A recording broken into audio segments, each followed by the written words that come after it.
Ay Metin. Metin Gülle, sağlığına duacı olmadığı kaynanasının ölümünden 5 gün önce bir çocuk sahibi oldu. Metin abi gözün aydın, bir kızın oldu. Kız çocuğu istemediği için adını Yeter koydu. Tamam canım, sakin ol. Kayınço Kazım arabayı çalıştırabilseydi Yeter devlet hastanesine doğacaktı.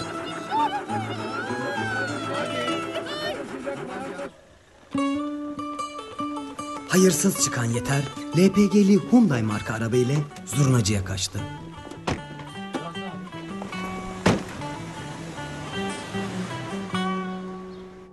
Güllü ailesinden ziyade zavallı davulcu harap oldu.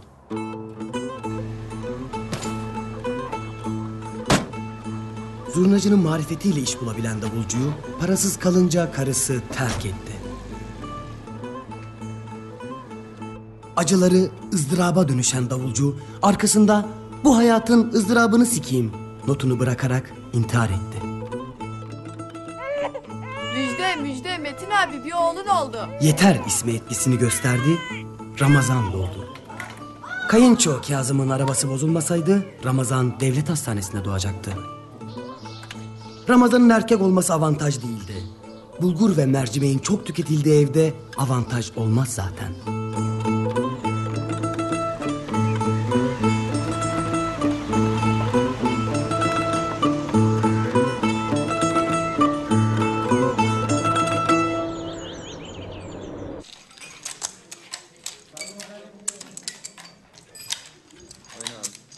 Sıra sende.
Neredesin sen? Alacaklılar geldi. 2 saat oturdular burada. Adamların telefonunu niye açmıyorsun sen? Abla diyorlar.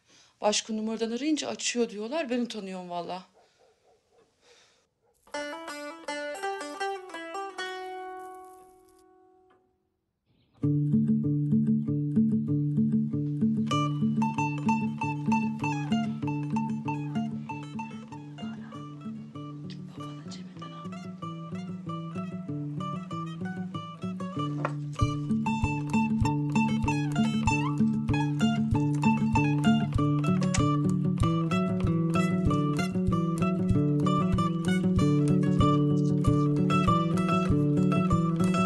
Ramazan'ın birlikte takıldığı bir çete Biz Kemallerle okulun bahçesinde top oynuyorduk. Sinan şerefsiz geldi, arkadaşlarıyla birlikte bizim topumuzu aldılar. İlk top oynadılar, sonra geldiler sektirmeci oynadılar. Tabii ben korkmadım, arkamdaki Kemaller korktu. Dedim ki topumu ver lan dedim. Dedi ki siktir git, topu bayır aşağı bir vurdu topu. Top gitti, dedi ki hadi siktir git Bekir abine söyle.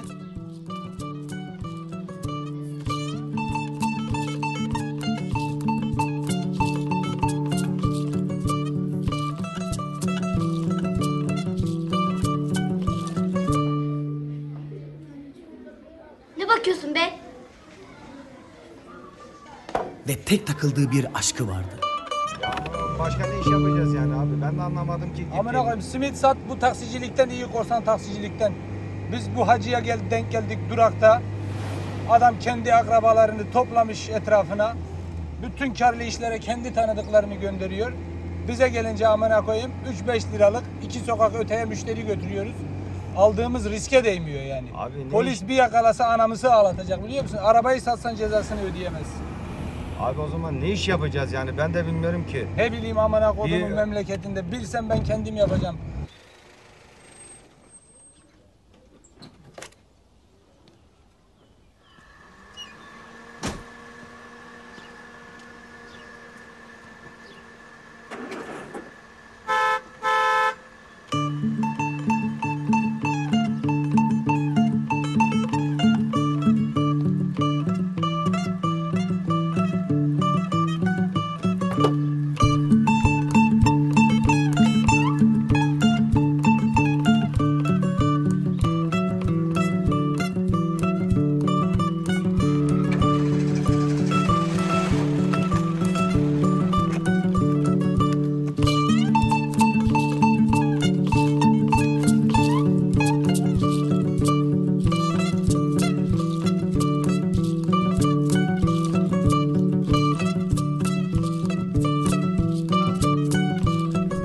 Sayın abonemiz, hattınız borcunuzdan dolayı geçici bir süre için kullanıma kapanmıştır.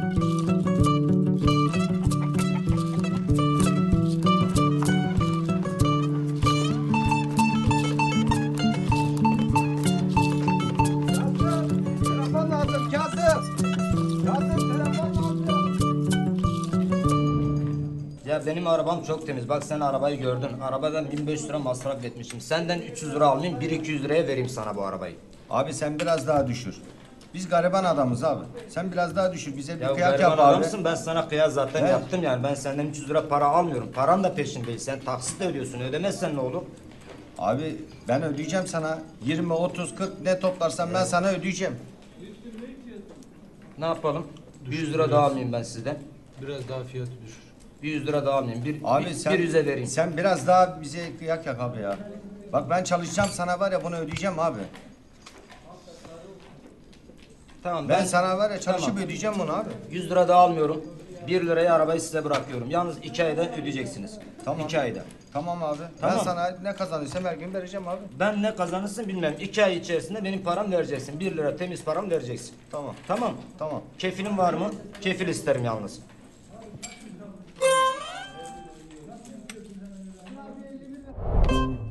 Ne iş yapıyorsun? İddiacıyım abi ben. İddia oynuyorum. Her hafta öyle 300-500 kazanıyoruz oradan öyle. Evin var mı? Evim var tabi abi. Sokakta mı yaşıyoruz biz? Kira mı demek istedin? Ha kira tabi canım ya. Kolay mı bu zamanda ev almak? Ne iş yapıyorsun?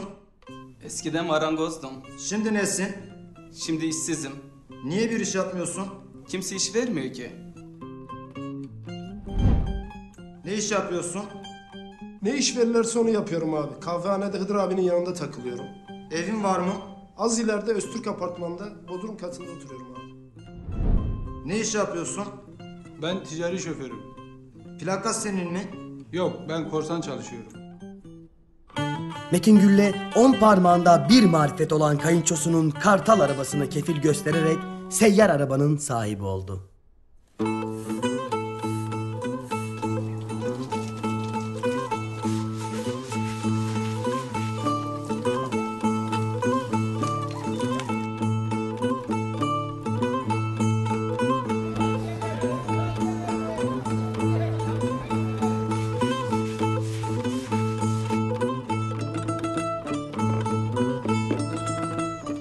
Her gecenin bir sabahı var derler. Metin Gülle sabahının geldiğine inanıyordu. Daha işe başlamadan arabasına meşhur yazması ise ayrı bir konuydu. Evet çocuklar, bu topraklara doğup büyüdüğümüz için çok şanslıyız. Neden derseniz Mustafa Kemal Atatürk ulusal egemenliğimizi kazandığımızda bunu çocuklara bayram etmiş. Evet, 23 Nisan'ın özelliğine ulusal egemenlik ve çocuk bayramı. Müdür beyle konuştuk, 23 Nisan yaklaşıyor. Bizim sınıftan da bir şarkı istedi. Şimdi aranızdan bir arkadaş seçeceğim. O da şarkı söyleyerek bizim sınıfı temsil edecek 23 Nisan'da.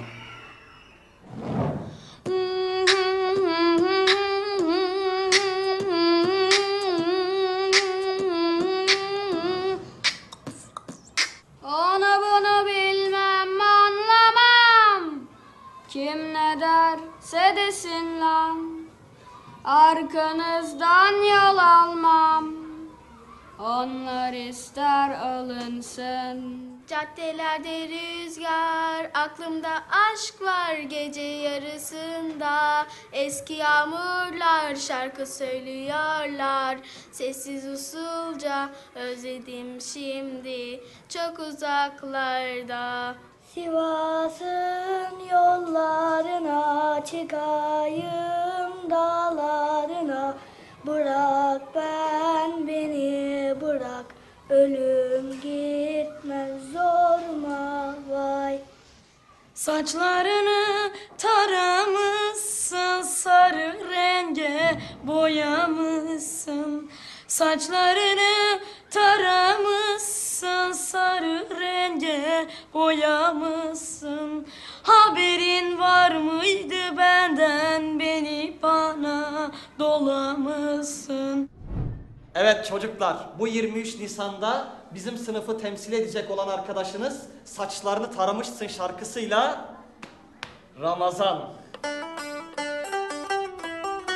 Arabasını kefil gösteren kayınço Kazım eniştesini yemek sponsoru yaptı. Enişte yap bir tavuklu.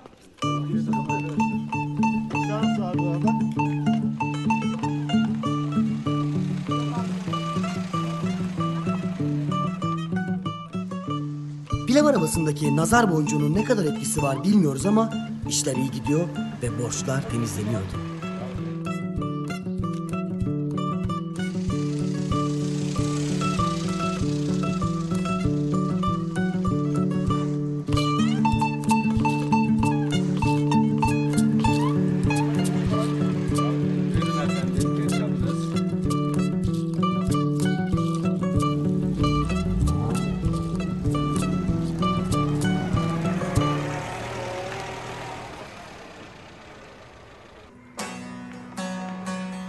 Saçlarını taramışsın, sarı renge boyamışsın. Saçlarını taramışsın, sarı renge 23 Nisan gösterimine sayılı günler kala Ramazan'ın yanık sesli provaları devam etmekteydi. benden, beni bana dolamışsın. Haberin var mıydı benden, beni bana dolamışsın. Sana bizim ümmetimizde pilav satmayacaksın demedik mi? Abi ben Cemal'in bacanağıyım. Hangi Cemal? Servisçi Cemal'in. Sikerim servisini de bacağını da Cemal'ini de. Beni hayal etme.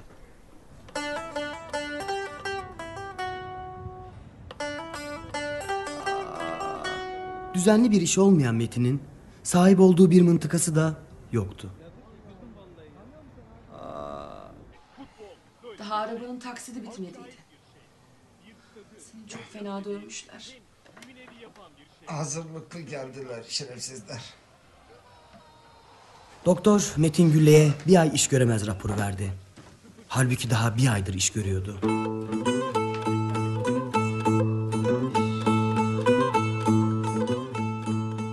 Bundan sonra Ramazan babasının yerine pilava çıkacaktı.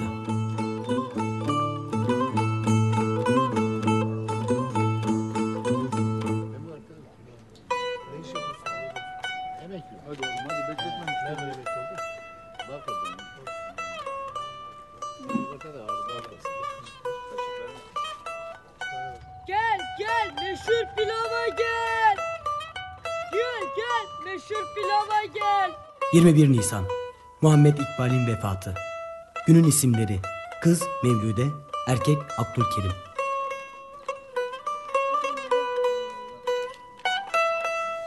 Ketçap varsa ketçap alır mı? Tabii ki abi. Bunda ketçap az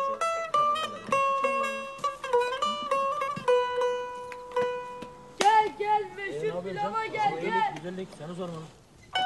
Gel abi gel. Meşhur pilava gel. 22 Nisan Hakkari'nin kurtuluşu. Günün isimleri: kız Halime, erkek Arif.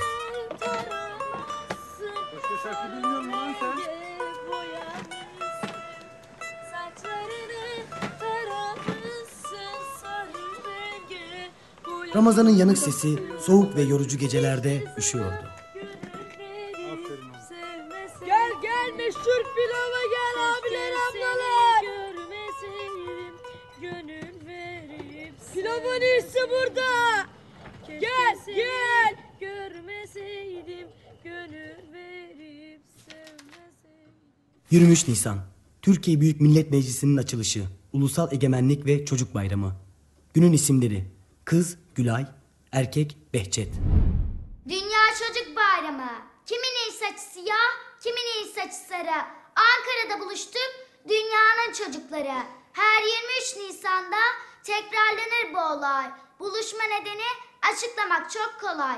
Bu kocaman dünyada ülke sayısı çoktur. Oysa ki hiçbirinin çocuk bayramı yoktur. Dünyanın çocukları yurdumuza koşuyor. Her 23 Nisan'da cıvıldaşıp da coşuyor. Türkiye konukları kalpler sevgiyle dolsun. Dünya Çocuk Bayramı herkes mutlu olsun.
Kader bize gülmedi, ne edeyim? Yok bir kapın, kime gideyim? Açılmazsa kısmetim neyleyim? Böyle hayatın ızdırabını sikeyim.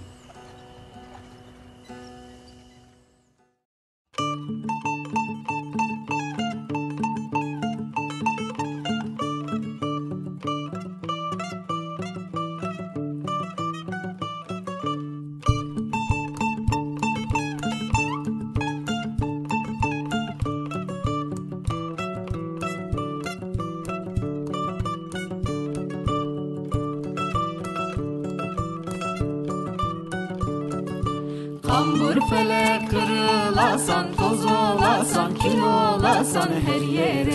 Çimdik yüzdük koştuk geldik, varamadık bir yere. Çimdik yüzdük koştuk geldik, varamadık bir yere.